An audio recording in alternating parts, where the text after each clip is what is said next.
let's team up. We're both going to the same place. Surely if we pool our resources, we can get home. But no one ought to be alone on Christmas. But I have to listen to more cliches like that. Without a doubt. 'Tis the season.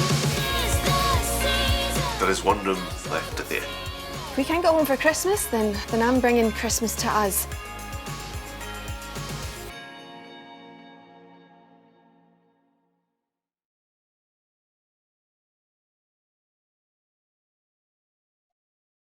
Good evening, ladies and gentlemen, and welcome to a specific and special panel in a pandemic era. This is the cast and crew of Lost at... Is it? Oh, I have to stop for a second. Is it Lost at or Lost in Christmas? Lost I at. almost said Perfect Strangers again.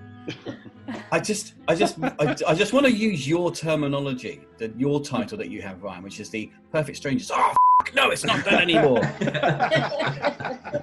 Did we get Toby Haydock? He does his homework. Oh, right. That's it. So we're losing half an hour of this, which is the Frazer Hines talks about his time with Charlie Chaplin section is now gone. Okay, take two. Good evening, ladies and gentlemen, and welcome to a very strange and virtual panel today for the launch of Lost at Christmas. With me today we have Natalie Clark, who plays Jen, Kenny Boyle, who plays Rob, Sylvester McCoy, who plays Ernie, Sanjeev Kohli, who plays Sid, Clare Grogan, who plays Anna, Frazer Hines, who plays Frank, Caitlin Blackwood, who plays Clara, and John Rhodes, the director of photography, and Ryan Hendrick, the director. Hello. Hello. Hi. Hello. Hello. This is also the test where we make sure everyone's audio does still work. So a lot of the time when you have panels like this, the first question always turns into, how did you get involved or something like that?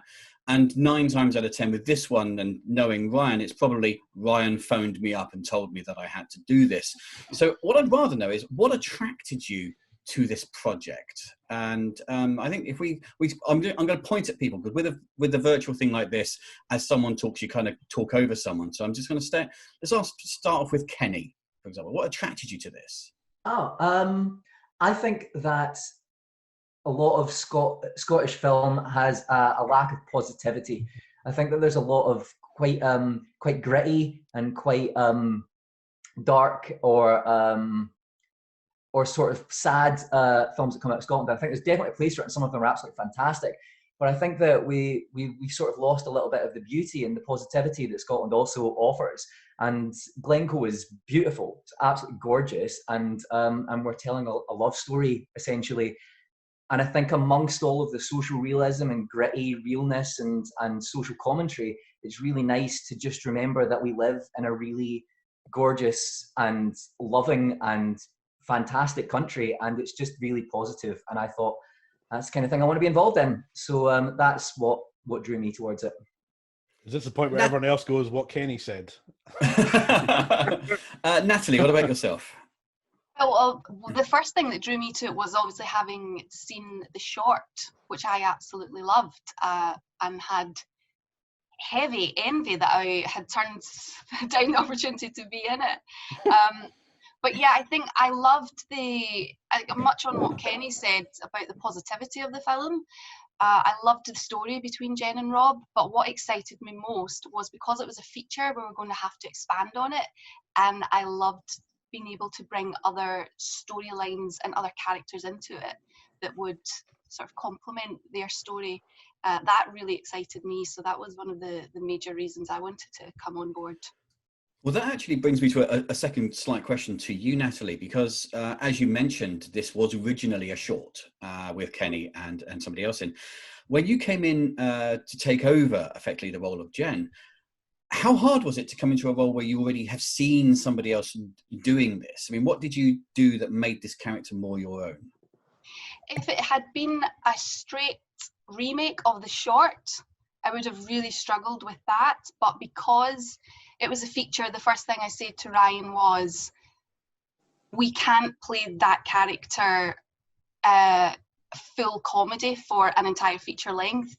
She needs to be grounded. There needs to be something more there to her, and that's what I brought to it. I thought, I'm not going to play it for laughs, I'm just going to ground her, and just try and play it a little bit more straight, and obviously having the surrounded by all these ridiculously talented comedy actors, I didn't have to worry about there being humour in the film. I was like, I can play it straight and I'll just let them bring the funny. So yeah, I think I remember on the second day of filming, during a scene, Ryan came up to me and was like, well, you have just changed the whole genre of this film.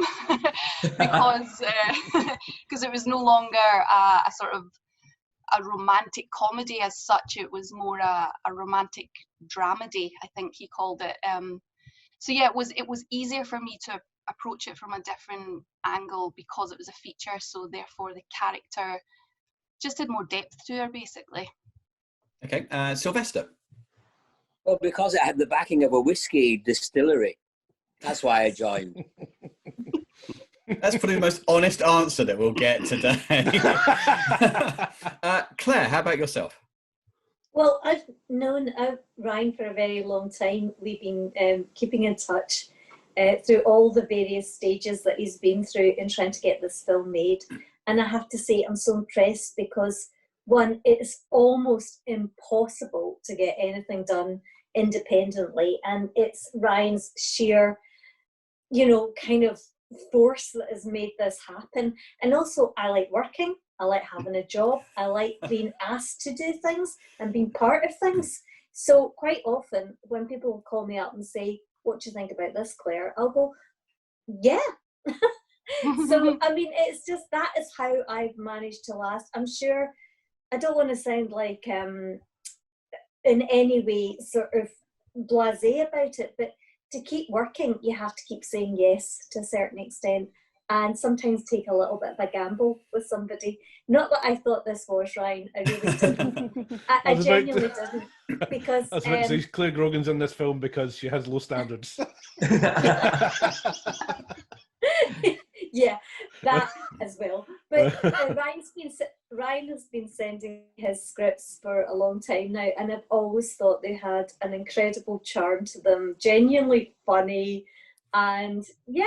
So, and also I just wanted to get away from my family for a week. Now, Frazer and Caitlin, you obviously have worked with Ryan beforehand when you did Sundown, the short, and also I believe John, you were involved in that as well, weren't you? Yeah. Yeah, so well, how was it coming back onto this for a bigger project than say than a short film? Well, I did the Sundown with Ryan, and he said, Fraser, I'm doing a full-length feature now, not a 12-minute one. I'm doing a full feature film, and I'd like you to be part of it. And he said, the good news is this time you'll get paid. So I said, well, yeah. And you got paid. Did you get paid? No, seriously, the thing is, when Ryan said he was going to direct and John was going to be the DOP, I thought that those two together for Sundown, I've got to be part of this film. So I said yes straight away. And Caitlin? Yeah, so I worked with Ryan and Frazer on Sundown, and it was really exciting. It was a great time. When Ryan asked me to be a part of Lost at Christmas, it was really exciting because it was more of an uplifting subject than Sundown. But when I heard the cast and the crew, I was really excited to come along and be a part of another Ryan project. Excellent. John, I'm going to come to you in a second. I just want to ask Sanjeev the same question first, because with John, I'm going to come to you on a separate thing.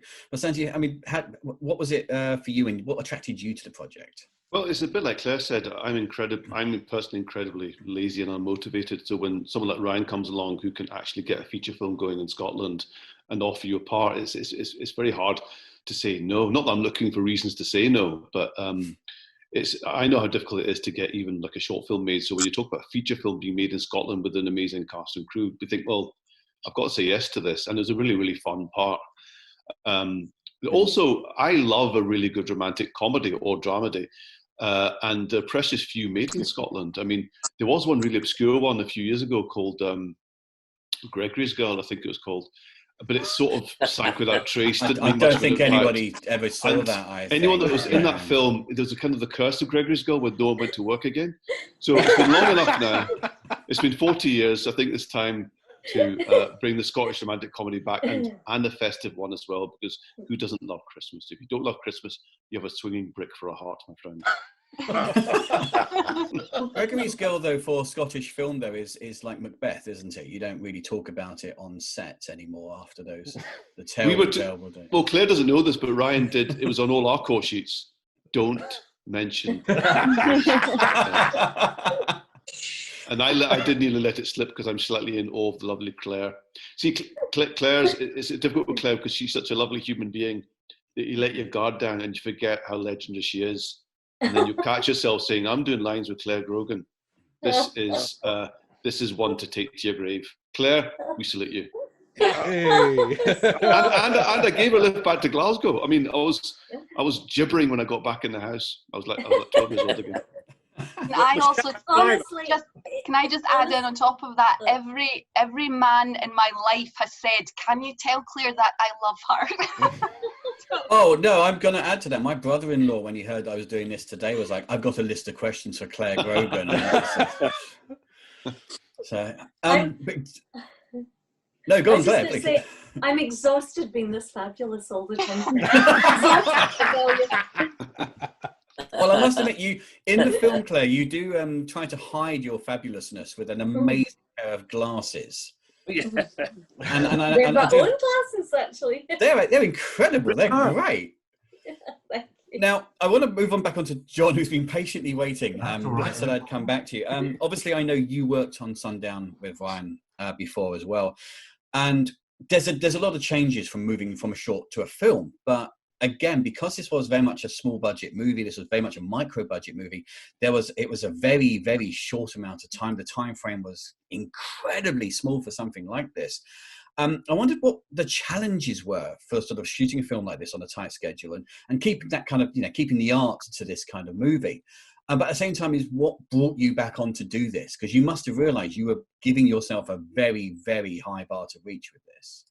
Yes, well, I think the first thing is that we did Sandown, which is practically the first short I've ever shot. Really, I don't normally do shorts, but we did it, and it was hugely enjoyable.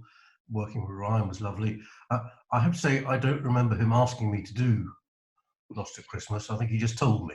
So at that point, your options are closed. However, lovely script, fantastic cast, very happy to do it. And I think the thing about doing something that is of a fairly small and modest budget and a limited amount of time is it's so much harder, but also more satisfying to do with something where you've got a huge budget, plenty of toys to play with, and all the rest of it. And what you have to do is to really, cut to the quick as to what you can do, what you can't do, what you can do with the lights, what you can do without any proper grip gear, and all the rest of it, and just try and be inventive. And it's kind of old-fashioned filmmaking. So from that point of view, hugely enjoyable and very, very satisfying to achieve it at the end. And you have to, you do have to go in terms of the time. You've got a certain amount you've got to shoot every day, which was quite high on the page count. And you just have to, you've got to knuckle down and do it and try and get it right first time, and make it possible for Ryan to go again for the actors if he needed to, and just keep your head down and get on with it as quickly as possible and enjoy it. The whole thing about filmmaking is, if it's not enjoyable, there is no point in doing it, in my view, because the hours are long and it's hard work. So this was hugely enjoyable. So from my point of view, it was a complete success, and the film, I think, is great at the end of it, and that makes it even better.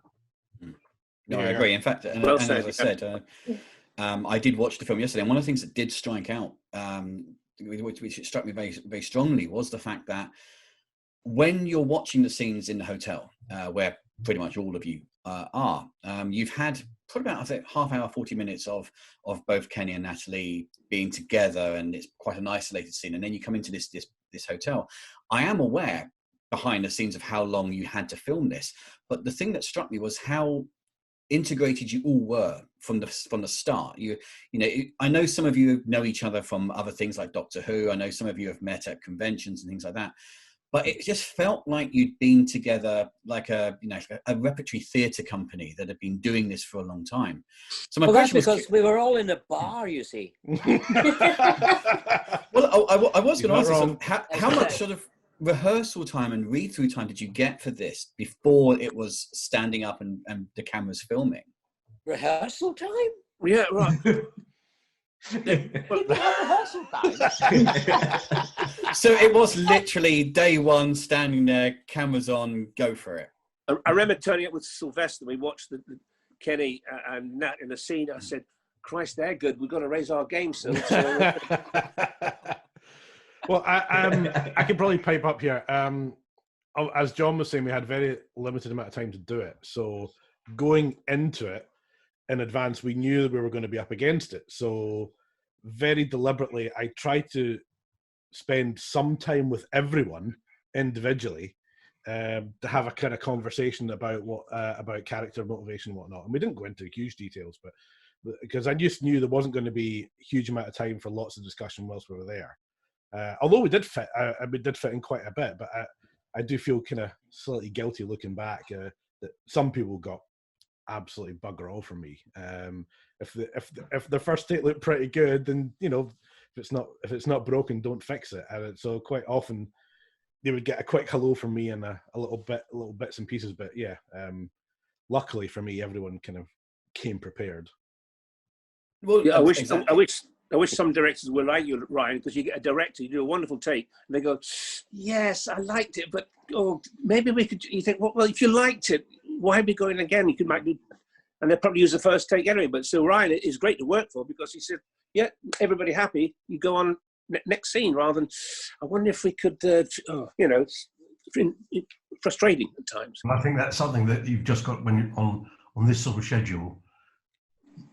You've got the director has got to know when you've got it, really. And Ryan did, that's the thing. So we weren't going again endlessly for no reason, which hoovers up the time, makes you not finish your schedule. When you guys got it right, Ryan knew it and we moved on. Equally though as well, sometimes when you are up against it, you don't get a chance to try stuff, but Ryan was always open to letting us throw stuff in. Like there was, I did a thing with a plunger at one point. And it was just. I thought you weren't going to talk about that publicly. Well, no, I've told there's going to be a DVD and there's going to be extras, and it's going to be obviously a different rating. But no, there was a chance to try stuff, chuck stuff in. I mean, at one point, Ryan and I had a discussion quite early because we didn't really have like the rehearsal process, but I did meet up with Ryan, and but no, there was certainly an element of trust that came kind of down from Ryan, and it made the shoot more enjoyable actually. The fact that, and also when you walk into a bar and you see the quality of the acting talent, the whiskey as well, yes, the whiskey goggles on. But you look over the bar and you see Sylvester and you see Frazer and you see everyone, Clare and everyone there. You think, well, this isn't really going to go wrong, is it? So that's always really gratifying. So, obviously, with Kenny and with Kenny and Natalie, the two of you were amazing. You were the linchpin of this entire thing, and all the way through the film you could feel the pain in every scene that you had. You could understand all the things that came through, and it was honest to God. And I said to Kenny before you turned up, Natalie, and I'll say it to you again, I don't understand why you're not bigger stars, because you were absolutely incredible in this film. Yeah. But the thing I want to move on to is that every single one of you in a way had that pain etched on your faces, because this was the hotel. Well, I had to work with Frazer. I mean, well, and exactly. He had to work with me. I mean, there's the pain. But every single one of you. I mean, this was the hotel that people go to when they don't want to celebrate Christmas. This was the box of misfit toys, and every single one of you had a heartbreaking character story that you started with. And I just wondered, how did you find ways to bring things in to take that onto this? I mean, especially with Clare, because Clare, your story is absolutely heartbreaking for your characters. So how did you prepare for that? Well, I think it was just very relatable. I think that Christmas, all of us have family and friends who, there's always someone in someone's circle who just wants to bypass Christmas. I mean, I really do think we all know somebody like that.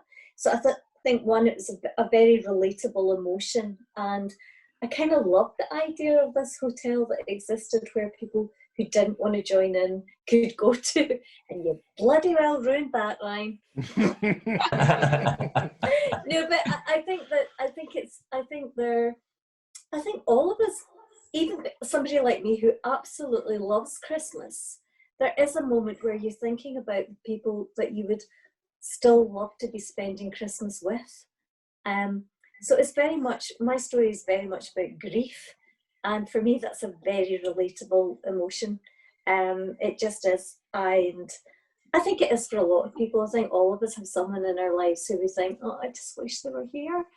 And if you haven't got that, then I also understand the need sometimes to remove yourself from that thing. But, you know, I think what Ryan did in a really clever way was he brought it round to the notion that we all felt this, but we couldn't resist this story between, you know, Natalie and Kenny. In the end, they just drew us in. And my goodness, did I resist that.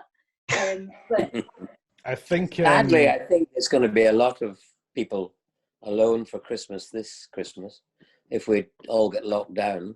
So I'd imagine hopefully people will be watching this weeping, watching the film weeping. Yeah. And wishing they were in that hotel. Locked down with us. Yeah. That could be some people's worst nightmare. A bunch of lovies. Okay, so final question. As I said, yesterday my wife and I watched the film, and we both had a fight afterwards based on the ending of the film. And obviously this is now shown after the film, so everybody watching this will have seen the film. We both felt that the ending led to a different... It's quite an ambiguous ending, and we both had in our minds where we thought the characters would go and what would happen next. So I was just curious to all of you, where do you think your characters went from the end of this film? And secondly, do you think you'd be back, or your characters would be back at that inn the following year, and how would they be? And I'm going to start with Kenny and Natalie.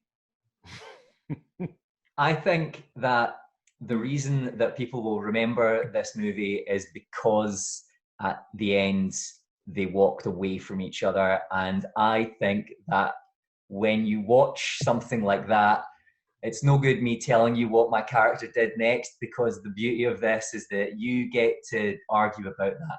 You and your wife get to fight. You get to decide what happens. That's what will make this movie enduring, and that's what makes it special. I think one of the things that makes this movie special and unique is the end. So I have nothing to offer. In that case, I'll change that for you then, Kenny. Either way, whether they stay or they leave, do you think Rob would go back the following Christmas? I think that would be a lovely thought. I think we've got a sequel there. Yeah. Natalie. Yeah, I mean, I am a traditionalist. I love cheesy romantic comedies, and so it took me a while to warm up to the ending. But the way it was shot and the way it's been captured, I don't know. I've warmed to it now. I really like it. It is ambiguous. I do remember chatting with Kenny about it, and I think Ryan asked us and said, you know, what do you think happens? And in my head, I was like, oh, they definitely get together. And Kenny was like, oh, Rob definitely goes back to Nikki. And I was like, what? Fuck's sake. But, so there'll be fights between people all over Scotland when they watch this by the sound. Yeah, there will be, yeah. Claire, we did film an alternative ending, and I will never forget the look of disgust on John's face as we filmed it. He was like, such a sellout. But yeah, my character would 100% be back at the Clahegan. They ain't getting rid of her. Now, Claire, technically your character isn't leaving the hotel, because obviously at the end she'd found a new role. Do you think do you think your character would have stayed there, or do you think she would eventually just had enough of doing fish soup and leave? No, I think my character was hanging on for the mini-series with Sanjeev. A sort of Northern Exposure. Northern Exposure, what a brilliant series that was. Yeah. I would happily do that, yeah. I think it had a real quality. Yeah. You know, this film had a real Northern Exposure quality to it. So yeah, no, I would, I'd have stayed, definitely. Frazer and I think would have... Yeah. Frazer and I would have ended up like, you know, the two characters in Cheers. We'd be at the bar every time you come back. And as the only relationship that seemed to end happily in this film, Caitlin, do you think you would have survived, or do you think the pangs of love would have died? Well, I'm not too sure. I guess because they're teenagers, maybe they're, you know. Kiss of death, basically. Yeah. Teenagers, kiss of death. Yes, yeah. So basically, everything ends bad for Christmas. There is no love, and everything is destroyed. And on that happy note, thank you very much. My character would have gone back to working with Charlie Chaplin. There we are. Of course. Crowbar inserted. Guys, well it's been an absolute pleasure talking to you all, and the film was absolutely brilliant. Well done to every single one of you. Ladies and gentlemen, I know this has been a very strange panel, and obviously I hope you have enjoyed it, but please, in your theatre right now, even though they can't hear you, please give a massive round of applause to Natalie Clark, Kenny Boyle, Sylvester McCoy, Sanjeev Kohli, Clare Grogan, Frazer Hines, Caitlin Blackwood, John Rhodes, and Ryan Hendricks. My name is Tony Lee. Have a wonderful Christmas.